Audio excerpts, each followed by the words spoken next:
પાણીપુરી, રગડાપુરી, રગડા ચાટ બધું ભૂલાવી દે તેવી ગરમી માટેની એકદમ બેસ્ટ નવી ઠંડી ઠંડી રેસીપી. હેલો ફ્રેન્ડ્સ, તમારું સ્વાગત છે ઘરનું જ કિચનમાં. આજે આપણે બનાવીશું, જો તમને પાણીપુરી બહુ ભાવતી હોય ને તો આ એકદમ નવી ઝટપટ બની જતી ટેસ્ટી ચાટ તમને ખૂબ પસંદ આવશે અને એકદમ રગડાદાર બનશે. તો ખૂબ જ સ્પાઇસી, ટેસ્ટી અને ચટકારેદાર સાથે ઠંડી ઠંડી બનાવીશું. તો એકદમ નવી જ રીતે આપણે આ ચાટને આજે તૈયાર કરીશું. તો નાનાથી લઈ મોટા બધાને ખૂબ પસંદ આવશે. અને જો તમને મારી રેસીપીઓ પસંદ આવતી હોય ને તો હજુ સુધી મારી ચેનલને સબસ્ક્રાઈબ ના કરી હોય તો જલ્દીથી કરી લેજો, જેથી નવી નવી રેસીપીઓ મળતી રહે. હવે આ ચણાની એકદમ ટેસ્ટી ચટપટી ચાટ બનાવવા માટે મેં અહીંયા 1 કપ ચણાને 5 થી 6 કલાક માટે પલાળી દીધા હતા. તમે જુઓ આ રીતે સરસ ચણા પલળીને ફૂલીને ડબલ થઈ ગયા છે. સાથે હાથથી તોડીએ તો તૂટી જાય છે. બસ એટલા ચણા આપણે પલાળવાના છે. હવે આ ચણામાંથી આપણે બધું પાણી કાઢી લેશું અને હવે એને બાફવાના છે. તો કુકરમાં આ રીતે બધું પાણી કાઢ્યા પછી ચણા એડ કરી દેશું. સાથે 2 નંગ બટેટા એડ કરીશું. તો સાથે જ આપણે એડ કરી દેવાના. જો તમારી પાસે બાફેલા અલગથી હોય ને તો ચણા એકલા બાફી લેવાના. હવે જરૂરિયાત મુજબ પાણી એડ કરીશું અને એમાં થોડું મીઠું એડ કરી દેશું એટલે ઝડપથી બફાઈ જશે. હવે કુકરનું ઢાંકણ લગાવી અને 4 વિસલ થાય ને ત્યાં સુધી આપણે એને બાફી લેશું. ત્યાં સુધીમાં આપણે સ્પેશિયલ પાણી તૈયાર કરીશું. એના માટે 2 તીખી લીલી મરચી લીધી છે અને 1 મરચું લીધું છે, 1 ટુકડો આદુનો અને 1 કપ ફ્રેશ લીલા ફુદીનાના પાન અને સાથે 1 કપ ફ્રેશ લીલા ડાળી સહિત કોથમીર. હવે આપણે એમાં ખાટો મીઠો ટેસ્ટ આપવા માટે આ રીતે આંબલી એડ કરીશું. જો તમે આંબલી ન ખાતા હોય ને તો એની જગ્યાએ તમારે લીંબુનો વધારે યુઝ કરી દેવાનો. 2 ટેબલ સ્પૂનથી 3 ટેબલ સ્પૂન ગોળ એડ કરીશું અને સાથે ગ્રીન કલર રહે એના માટે થોડા બરફના ટુકડા અને 1 ટેબલ સ્પૂન લીંબુનો રસ એડ કરી દેશું. તો આ જે પાણી તૈયાર થશે ને એકદમ ખાટું, મીઠું, ચટપટું અને તીખું તૈયાર થશે. તો પાણીપુરી પણ તમને ભૂલાવી દેશે, એટલું ટેસ્ટી બને છે. હવે અડધો કપ પાણી એડ કરીશું અને બ્લેન્ડ કરી લેશું. તો એકદમ સ્મૂથ પેસ્ટ તૈયાર કરવાની છે એટલે આપણે એને ગાળવી ન પડે. તો આ રીતે એકદમ સરસ મેં પાણીને બ્લેન્ડ કરી લીધું અને એકદમ સરસ રીતે તમે જુઓ એમાં કોઈ પણ જાતના હવે એમાં ગાંઠા કે કોઈ પણ જાતના ડાળખા નથી. હવે આ પાણીને આપણે ગાળવાની જરૂર નથી અને એને એક વાસણમાં કાઢી લેશું. જેમાં તમારે ઠંડુ કરવું હોય ને એમાં તમારે કાઢી લેવાનું. મિક્સર જારમાં થોડું પાણી એડ કરવાનું. તો મેં પોણા કપ જેટલું મિક્સર જારમાં એડ કર્યું અને હજી જરૂર લાગશે ને તો આપણે વધારે પાણી એડ કરીશું. તો મને અહીંયા થોડું પાણી એડ કરવાની જરૂર લાગે છે એટલે હું અડધો કપ પાણી એડ કરું છું. હવે મસાલા એડ કરીશું. તો 1 ટીસ્પૂન પાણીપુરીનો મસાલો, અડધી ટીસ્પૂન સંચળ પાવડર અને સ્વાદ પ્રમાણે મીઠું એડ કરી દેશું. સાથે આપણે એમાં 1 ટીસ્પૂન ચાટ મસાલો પણ એડ કરીશું. બધી વસ્તુને પહેલાં મિક્સ કરી લેશું. તો એકદમ ટેસ્ટી, ચટપટું, ચટકારેદાર ખાટું મીઠું પાણી તૈયાર થઈ ગયું છે. આ પાણીને એકદમ સરસ ઠંડુ કરી લેવાનું છે. તો પહેલાં આપણે ફ્રીઝમાં રાખી દઈશું અને એને ઠંડુ કરવા માટે મૂકી દઈશું.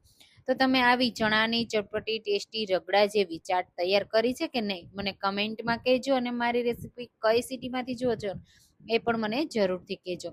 અહીંયા હું 1 ટીસ્પૂન જેટલો લીંબુનો રસ પણ એડ કરું છું અને બધી વસ્તુને મિક્સ કરી દઈશું.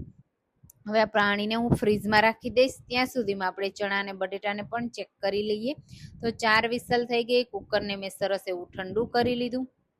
તો હવે ઢાંકણ ખોલીને આપણે ચેક કરી લઈએ. ચણાને ખાસ કરીને આપણે ચેક કરવાના. તો આ રીતે હાથથી દબાવી અને ચેક કરી લેવાના. તમે જુઓ મેશ થઈ જાય છે. તો બટેટા પણ સરસ રીતે બફાઈ ગયા હશે. તો આપણે એને આ રીતે કાઢી લેશું. એની છાલ કાઢી અને એના ટુકડા કરી લેશું એટલે જલ્દીથી ઠંડા થઈ જાય. કારણ કે આપણે આ ચાટને ઠંડી ઠંડી સર્વ કરવાની છે.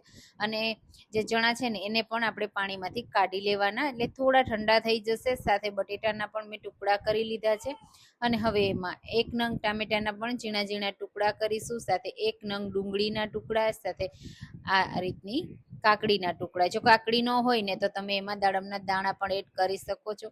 ખારી સિંગ હોય ને તો થોડા દાણા એડ કરવાના. તીખાસ માટે લીલી મરચી, થોડું લાલ મરચું પાવડર. જો બાળકો ખાવાના હોય ને તો લીલી મરચી સ્કીપ કરવાની. સાથે ધાણા જીરું પાવડર, સ્વાદ પ્રમાણે મીઠું એડ કરીશું અને હવે એમાં થોડો સંચળ પાવડર એડ કરવાનો, પાણીપુરીનો મસાલો અને ચાટ મસાલો. આપણે જે પણ આગળ મસાલા એડ કરીએ ને તે બધા એડ કરવાના છે. તો આ સ્પેશિયલ ચણાની ચાટ પણ તૈયાર થઈ જાય છે. તમે આમને પણ ખાશો ને તો પણ બહુ ટેસ્ટી એવી લાગશે. થોડો લીંબુનો રસ પણ એડ કરી દેશું અને આ ચાટને ઉપરથી લીલા ધાણા એડ કરી દેવાના, પછી મિક્સ કરી દેશું તો એકદમ ટેસ્ટી ચટપટી ચણાની ચાટ તો તૈયાર થઈ ગઈ. આ ચાટને તમે આમ જ સર્વ કરશો અથવા ડાયટમાં પણ ખાશો ને તો બહુ સરસ એવી લાગશે, વજન પણ ઉતરશે. અને ગરમીઓમાં જો તમને કંઈ તેલવાળું ન ખાવું હોય ને તો આ બેસ્ટ ચાટ છે. પણ આ ચાટને આપણે એકદમ ટેસ્ટી સ્પાઇસી આજે બનાવવાના છીએ. તો પહેલાં આ રીતે બધા ચણા અને બધા મસાલાને મિક્સ કરી લેશું અને પછી આ ચાટને કઈ રીતે સર્વ કરવી ને એ પણ હું તમને કહીશ. તો આવી ટેસ્ટી યુનિક ચાટ જો તમે ક્યારેય ન ટ્રાય કરી હોય ને તો એકવાર તો જરૂરથી ટ્રાય કરવા જેવી છે. બનાવતી વખતે જ મોંમાં પાણી આવી જશે, એટલી ટેસ્ટી બને છે. તો ચણાને બધી વસ્તુ સાથે મેં સારી રીતે મિક્સ કરી લીધા અને બસ હવે આપણે એને સર્વ કરીશું. તો સર્વ કરવા માટે તમારે આ રીતે ચણાને લઈ લેવાના. તો અહીંયા હું કાચના બાઉલમાં સર્વ કરું છું. તમે જો નાના નાના બાઉલમાં સર્વ કરવાના હોય ને તો આ રીતે 1 થી 2 ચમચા જેટલા ચણાની ચાટને એડ કરવાની. હું અહીંયા મોટા બાઉલમાં સર્વ કરું છું એટલે મેં 4 ચમચા જેટલી ચણાની ચાટ એડ કરી છે. અને હવે આપણે જે પાણી તૈયાર કર્યું ને એકદમ સરસ એવું ઠંડુ ઠંડુ ચીલ્ડ કરી લીધું છે મેં, એ ઠંડુ પાણી જ આમાં એડ કરવાનું.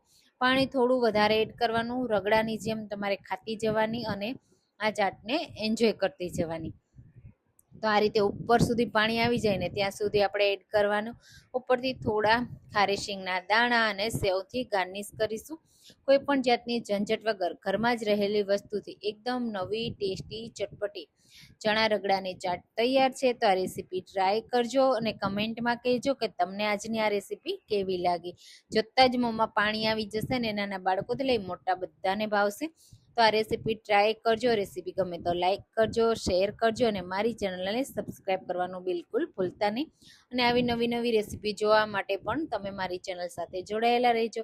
ચાલો ફરી મળીશું એક નવી રેસીપી સાથે. ત્યાં સુધી થેન્ક યુ ફોર વોચિંગ.